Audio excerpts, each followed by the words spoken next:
8. Into the Dreaming. At the end of September 1980, Bush and Palmer went to see Stevie Wonder perform during his week-long run of concerts at Wembley Arena. He played for over 3 hours, and inspired by the sheer energy of Wonder's performance and by meeting him backstage, she returned home and wrote much of Sat in Your Lap the following day. It marked the symbolic end of what was becoming a pattern of sorts: complete immersion in a project, then deflation. She described the period immediately after finishing Never Forever as sort of terrible introverted depression. The anti-climax, after all that work, really set in a bad way, and that can be very damaging to an artist. I could sit down at the piano and want to write, and nothing would happen. It was a salutary lesson that there was, after all, more to life than work, but it was a lesson she wasn't quite ready to take on board.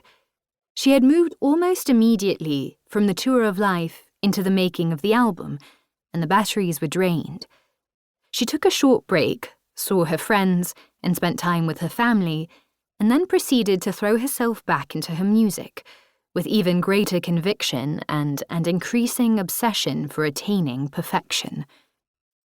Shortly after the release of Never Forever, Bush bought a property on Court Road in Eltham, South London, a large, detached Victorian house set back from the road, hidden behind imposing entrance gates and surrounded by trees.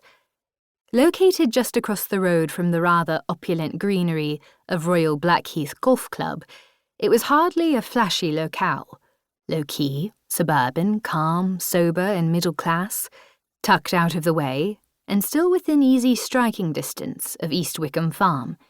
It became another Bush base camp, a hub for all 3 siblings.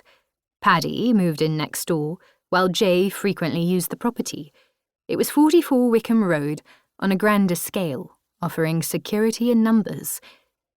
It also gave her music more room. She installed an 8-track demo studio in the house, and throughout the rest of 1980 and into early